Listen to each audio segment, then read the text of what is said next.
Bonjour Moira.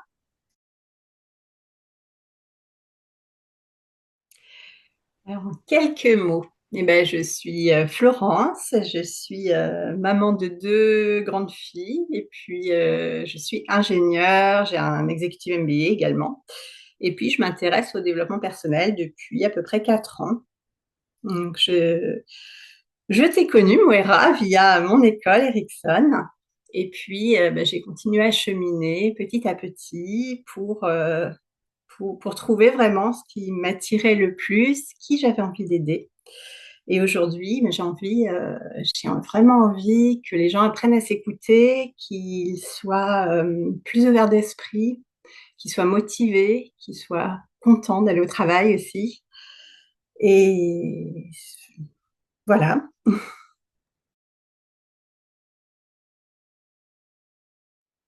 Alors, ça, c'est un long cheminement. Je suis passée par plein d'étapes, plein de disciplines différentes. Et puis, petit à petit, je suis arrivée sur le coaching. Donc, il y a quelques années, quand je t'ai connue, je me suis dit, bon, c'est bien, mais on verra plus tard. Et puis, je me suis intéressée à l'IFS, par exemple, l'Internal Family System, où on parle entre les parties de soi qu'on aime, celles qu'on n'aime pas, celles qui sont dans la lumière, celles qui sont dans l'ombre, au process work aussi, qui a déjà un aspect spirituel, parce que c'est aussi un mélange de Tao, de chamanisme, de psychologie jungienne, de physique quantique. L'IFS aussi, il y a une partie spirituelle. Donc petit à petit, je cherchais des choses qui n'étaient pas forcément spirituelles, et puis j'y suis venue sans vraiment le faire exprès. Et donc, le soul coaching, il y a une personne que je connais qui a fait ta formation et j'ai vu que ça l'a transformée. Et elle-même m'a dit, ah, si j'avais su, je l'aurais fait avant. Donc, du coup, je me suis penchée sur ton programme, même si je me disais, c'est trop tôt, je le ferai plus tard. Et je recherchais notamment à être enfin, mon authenticité, à être plus naturelle, plus joyeuse, enlever les couches d'armure.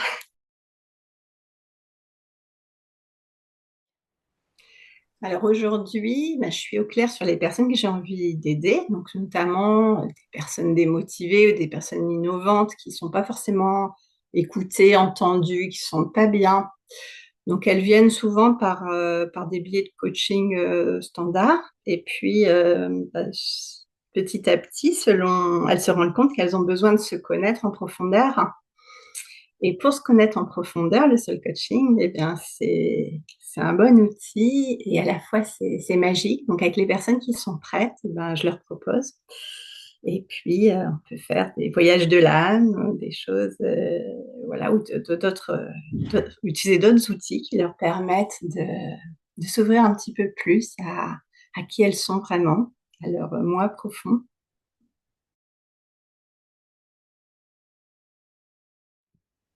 Alors, dans mon quotidien, je mets des toutes petites touches. Ça va venir, ça infuse petit à petit. De temps en temps, j'utilise des exercices qui me motivent ou j'écoute des méditations guidées parce que ça me fait du bien, ça me détend. Et puis, ça m'apporte un petit plus. Enfin, ça me fait renouer un petit peu avec mon authenticité. Ça m'évite que les couches d'armure reviennent. Et puis, je suis plus attentive aux éléments aussi, à ce qui se passe autour de moi. J'ai tendance à être un peu trop dans mon monde, donc là, j'observe plus tout ce qui se passe. Donc, quand je vois plein de synchronicités autour de moi, je me dis, ah tiens, mais il y a un petit quelque chose quand même qui se passe et écoute ça. Et ça m'aide à agir peut-être différemment que ce que je ferais si je n'écoutais pas tous ces messages.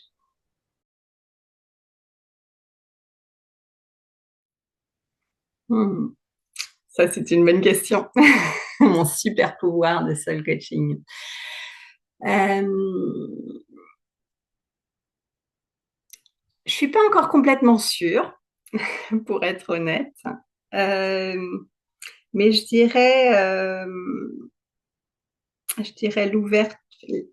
l'écoute des messages de mon environnement, de la nature notamment. qui me donne plein d'indices, plein d'insights. Peut-être, je dirais ça. Merci Maëva.